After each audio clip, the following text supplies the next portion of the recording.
Plus d'1 million d'observations d'OVNI sont rapportées chaque année. La plupart des incidents s'avèrent sans fondement, mais 5% des cas demeurent inexpliqués. On les appelle les rencontres extraterrestres.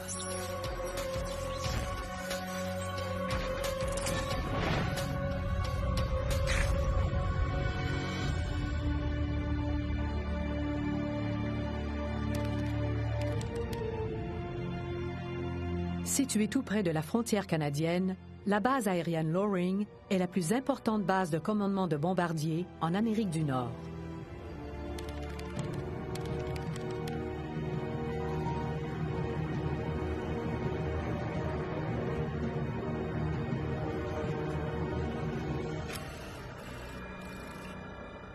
C'était la base la plus importante en termes d'armes nucléaires.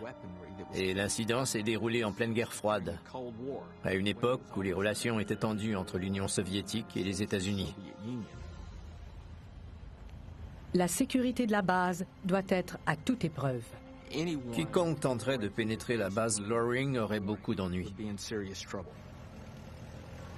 Certains militaires qui étaient en poste à Loring ignoraient la présence de ces armes nucléaires. Le sergent-chef Danny Lewis monte la garde à l'extérieur des bunkers où on entrepose les bombes.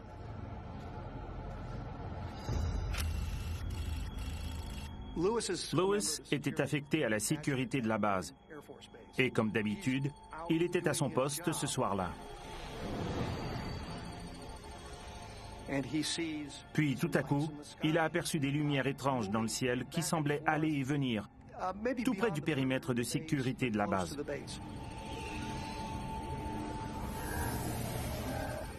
Il n'arrivait pas à identifier le type d'avion qui s'approchait de la base.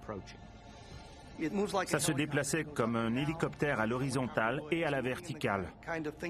Lewis l'a observé durant un moment, mais l'objet se limitait à voler à l'extérieur du périmètre. Aucun appareil ne peut voler dans ce secteur sans autorisation. Ça devenait donc inquiétant et il fallait agir. Tower, this is WSF Patrol, over. WSF Patrol, Tower, over. Are you tracking a helicopter, east-northeast, few miles out. WSF Patrol. Roger that. Just getting it now. East-northeast. But no tag. Let me get back to you on that, over. Please identify yourself. WSF Patrol, we cannot get a tag on that aircraft. Cet objet s'approchait d'une zone militaire interdite et il refusait de répondre aux appels de la tour de contrôle. Lewis devait prévenir le poste de commandement et leur expliquer ce qui se passait. Base Commander, this is WSF Patrol. Tracking a helicopter east-northeast, few miles out. Lewis se rend chez le commandant, qui monte aussitôt dans la tour de contrôle. Il craignait que des gens accèdent au bunker d'armement.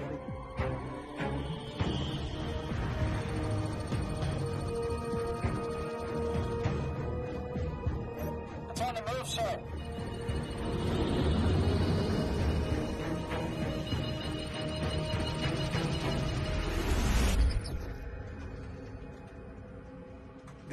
L'objet a volé autour de la base et il est disparu.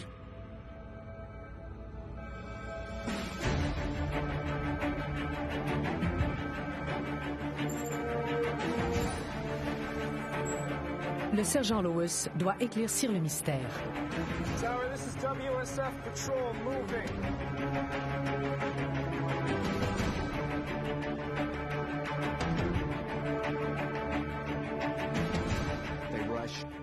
Ils ont envoyé les squads canines et la police militaire pour s'assurer que personne n'était entré sur la base sans autorisation. Ils n'ont trouvé aucune trace d'intrusion près des bunkers de stockage des armements, ni ailleurs sur la base.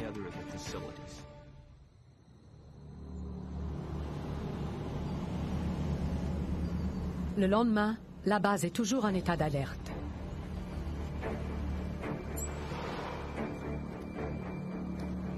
Le sergent Lewis retourne à son poste près des bunkers.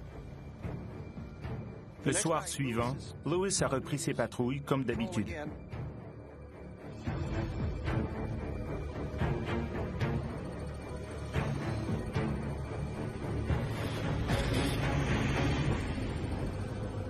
Comme la veille, il a vu un objet s'approcher sur le côté nord-est de la base. Mais cette fois-ci, le vaisseau se place juste au-dessus de la base et il se dirige vers les bunkers de stockage d'armement.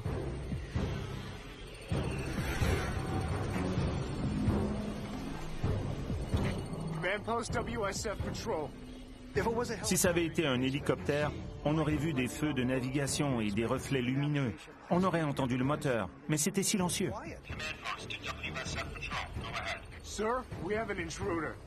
Il était à moins de 300 mètres des bombes atomiques.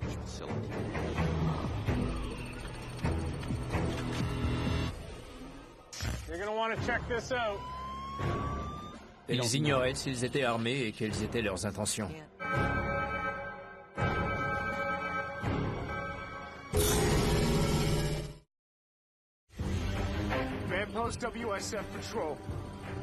Un objet volant non identifié s'approche d'une base américaine.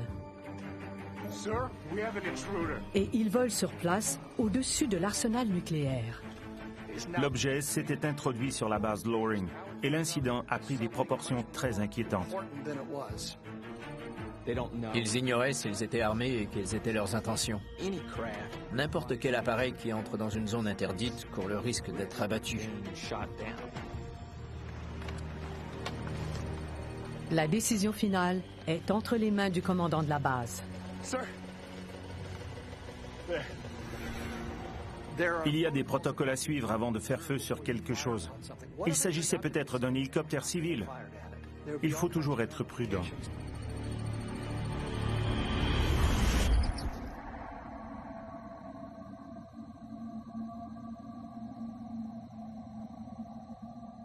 L'objet semblait avoir disparu et il n'y comprenait rien.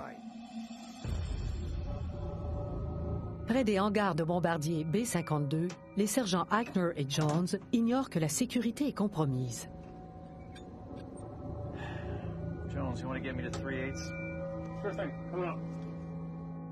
Le sergent Eichner et le sergent Jones étaient mécaniciens de B-52. Et ils réparaient un des bombardiers.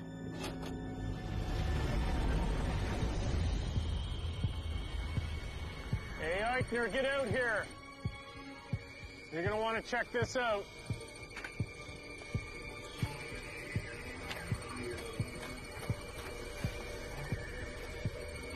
What is it? I don't know.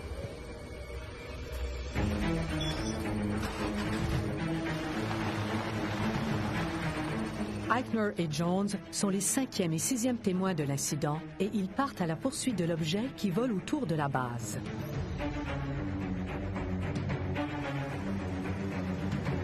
Control tower to base commander. The object is back, sir, near the hangars. Sir, it looks like it may have landed. L'objet entraîne Eichner et Jones dans une zone interdite.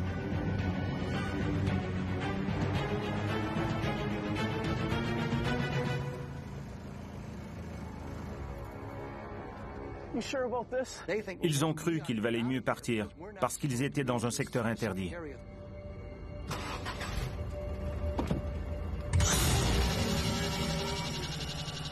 Soudainement, ils ont vu l'objet droit devant eux.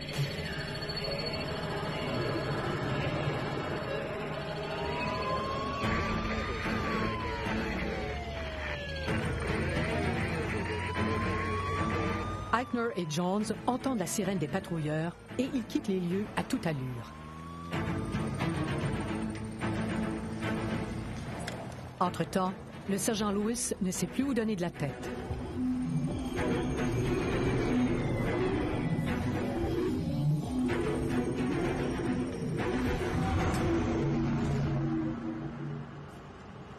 Les lumières se sont éteintes et l'objet a disparu.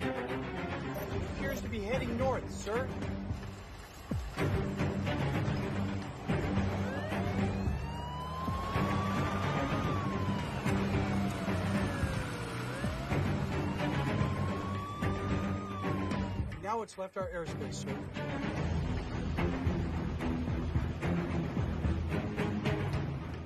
L'objet est reparti vers le nord-est et la frontière canadienne.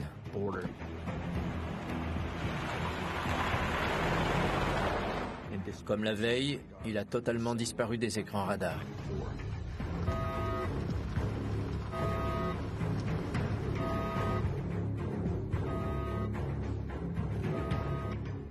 La police militaire a continué à patrouiller pour s'assurer qu'il n'y avait pas d'intrus sur la base.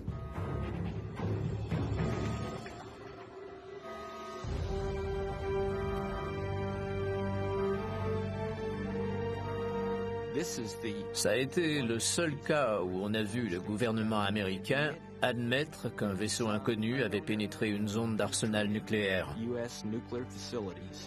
Mais les autorités n'ont jamais pu établir la nature exacte de cet objet très étrange, ni l'origine de ses visiteurs.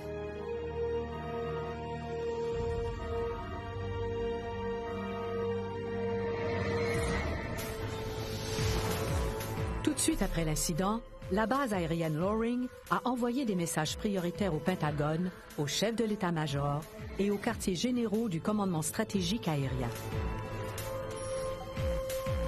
Les messages expliquaient pourquoi les bases militaires du nord des États-Unis devraient être munies d'un système de sécurité plus rigoureux.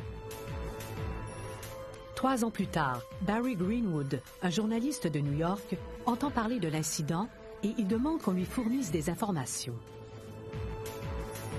Le département de la Défense libère alors des documents qui racontent que 3 jours après l'événement, un objet similaire avait été aperçu au-dessus de la base aérienne Ward Smith, à 1800 km de la base Loring. Des témoins ont aussi rapporté avoir vu des ovnis au-dessus des bases aériennes du Montana, du Dakota du Nord et de l'Ontario.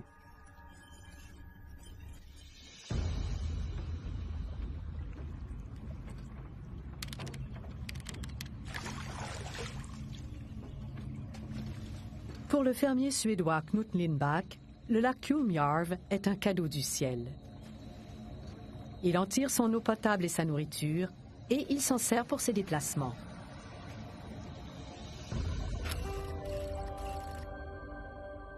Knut et sa famille avaient une petite ferme située près du lac Kulmjärv.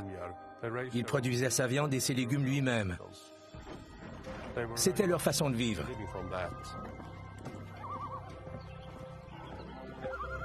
Bjorn, le fils de Knut, est là pour lui donner un coup de main.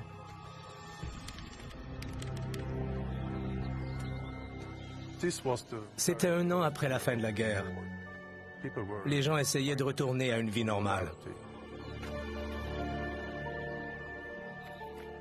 Je suis allé à Luleå, à l'extrême nord de la Suède, pour rencontrer Knut et entendre son histoire. La Seconde Guerre mondiale est terminée. Mais les Suédois sont encore nerveux lorsqu'ils entendent une explosion.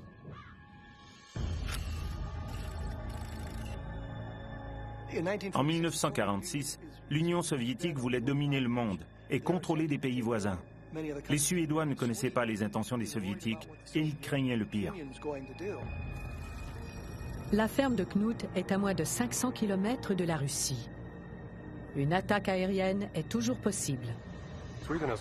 La Suède s'est toujours sentie menacée par la Russie. À cette époque, juste après la guerre, les militaires surveillaient le ciel constamment. Knut m'a raconté qu'il avait entendu des bruits menaçants dans le ciel, au-dessus de sa tête. Il a observé le ciel durant un moment pour essayer de comprendre ce qui se passait. Et il a d'abord pensé que c'était une tempête qui se dirigeait vers lui. Mais ça ne ressemble pas du tout à une tempête. Ses fenêtres se sont mises à vibrer. Puis, en regardant au-dessus de lui, il a vu l'objet qui avait la forme d'une fusée avec 2 ailerons sur les côtés.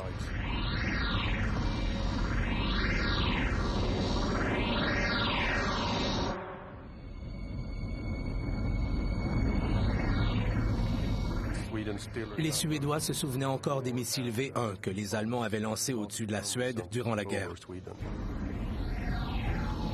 Mais ces missiles V1 visaient les grandes villes et Kulmyarv est littéralement dans un coin perdu.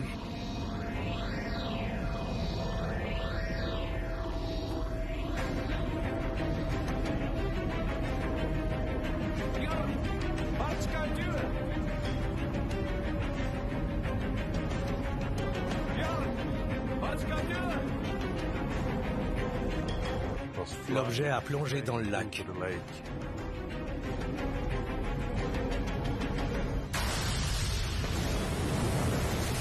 L'explosion provoque des ondes de choc.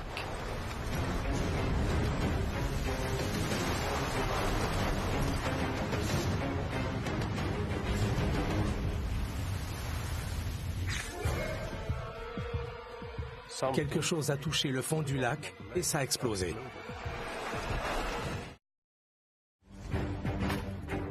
Un objet très étrange file vers la ferme de Knut Lindbach, dans le nord de la Suède.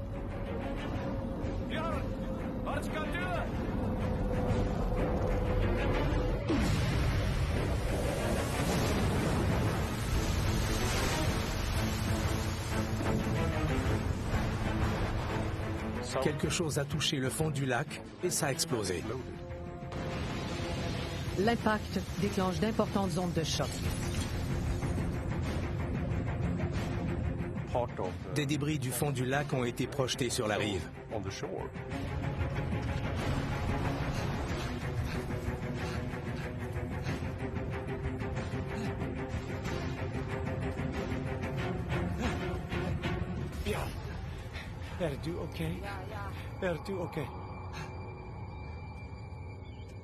Knut croit qu'il s'agit d'un missile V1.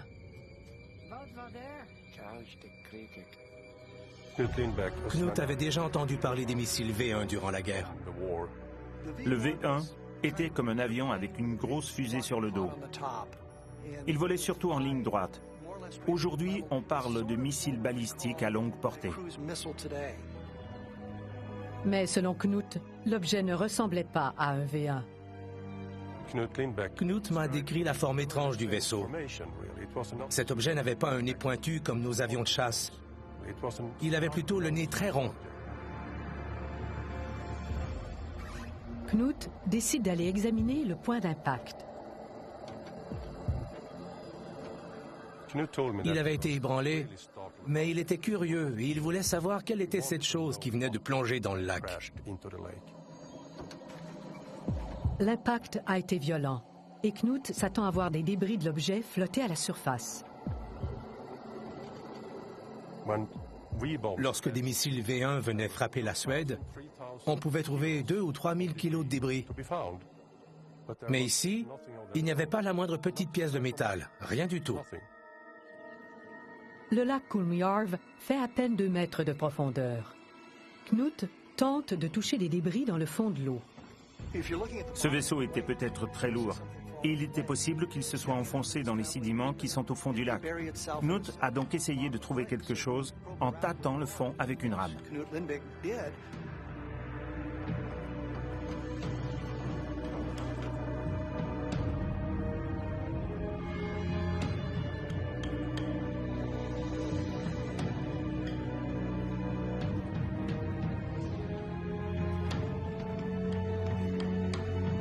Mais il ne trouve aucune trace de l'objet. On n'a rien trouvé et on ne sait pas ce qui est tombé dans le lac. Cet incident n'était pas le seul ce jour-là. Il y a eu 3 autres écrasements en moins de 5 heures la même journée.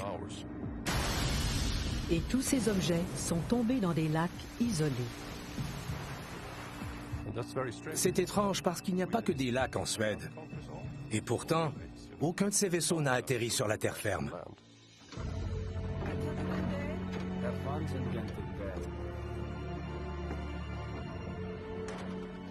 Pour moi, le mystère demeure entier. Cet objet n'avait pas été fabriqué avec nos technologies modernes. On est encore très loin de ce genre de choses.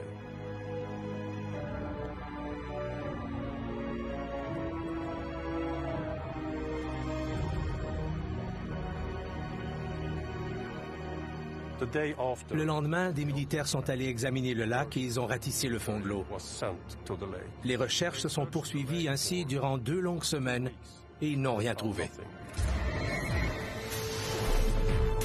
L'armée suédoise a dépêché une équipe de soldats et d'ingénieurs pour examiner le lac avec des sondes électriques, des équipements miniers, des détecteurs de métal et des compteurs Geiger. Ils ont recueilli plus de 35 000 échantillons, mais ils n'ont trouvé que les matériaux habituels. Au moins 30 incidents du même genre ont eu lieu en Suède à l'été 1946, mais dans tous les cas, on n'a trouvé aucun débris inusité. Ces ovnis n'ont laissé aucune trace et n'ont jamais pu être identifiés. Les autorités suédoises les ont donc appelés les fusées fantômes et un comité d'experts a été créé pour étudier le phénomène de plus près. Le comité a conclu que plusieurs de ces incidents n'étaient que des météores, mais le cas du lac Kuumjärvi est demeuré inexpliqué.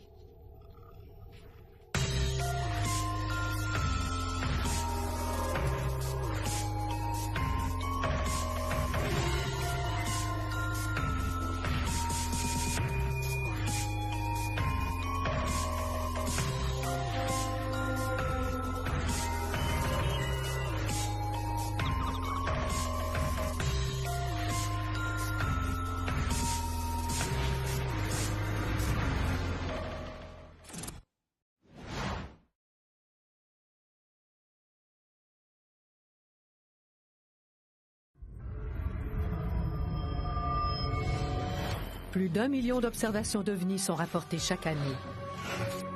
La plupart des incidents s'avèrent sans fondement, mais 5% des cas demeurent inexpliqués. On les appelle les rencontres extraterrestres.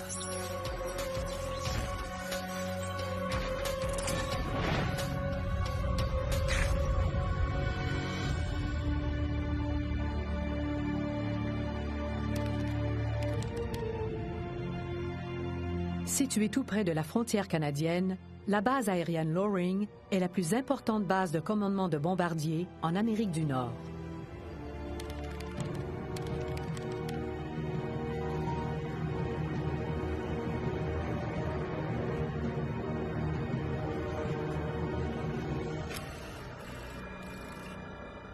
C'était la base la plus importante en termes d'armes nucléaires. Et l'incident s'est déroulé en pleine guerre froide, à une époque où les relations étaient tendues entre l'Union soviétique et les États-Unis. La sécurité de la base doit être à toute épreuve. Quiconque tenterait de pénétrer la base Loring aurait beaucoup d'ennuis. Certains militaires qui étaient en poste à Loring ignoraient la présence de ces armes nucléaires.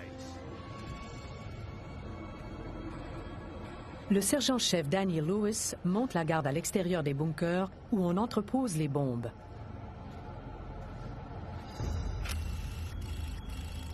Lewis était affecté à la sécurité de la base. Et comme d'habitude, il était à son poste ce soir-là. Puis tout à coup, il a aperçu des lumières étranges dans le ciel qui semblaient aller et venir, tout près du périmètre de sécurité de la base.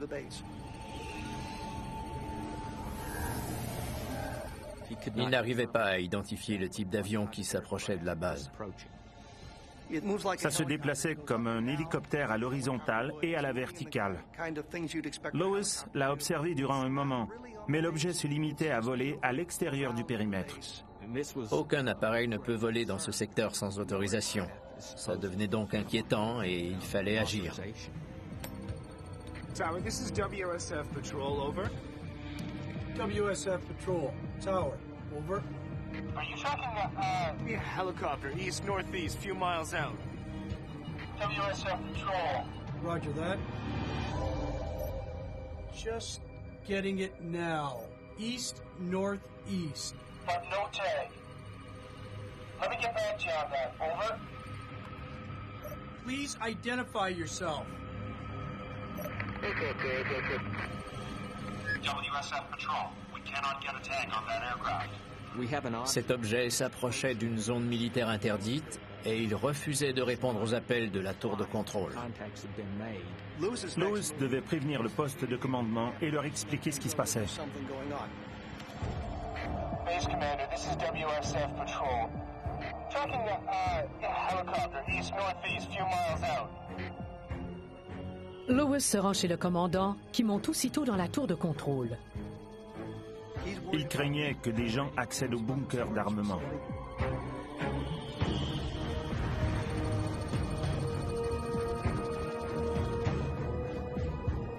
It's on the move, sir.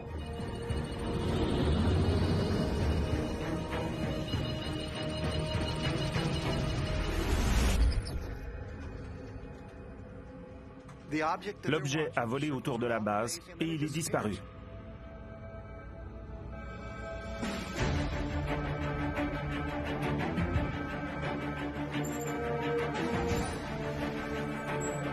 Le sergent Lewis doit éclaircir le mystère.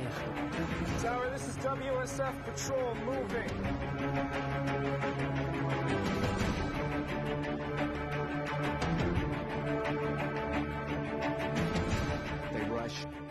Ils ont envoyé les squads canines et la police militaire pour s'assurer que personne n'était entré sur la base sans autorisation.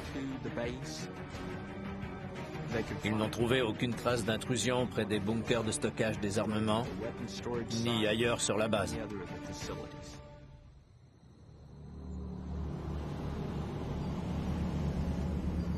Le lendemain, la base est toujours en état d'alerte.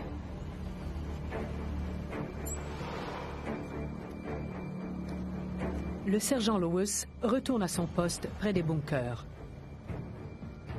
Le soir suivant, Lewis a repris ses patrouilles comme d'habitude.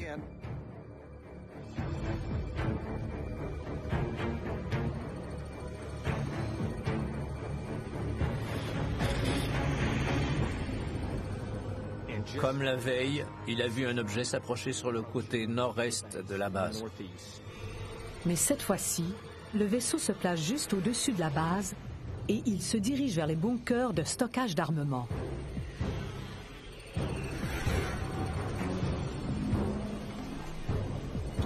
Command post WSF Patrol. Si ça avait été un hélicoptère, on aurait vu des feux de navigation et des reflets lumineux. On aurait entendu le moteur, mais c'était silencieux. Sir, we have an intruder. Il était à moins de 300 mètres des bombes atomiques.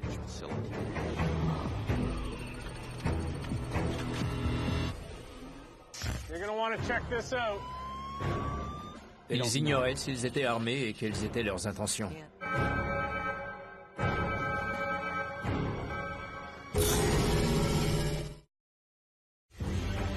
Command post WSF Patrol. Un objet volant non identifié s'approche d'une base américaine. Sir, we have an intruder. Et il vole sur place au-dessus de l'arsenal nucléaire.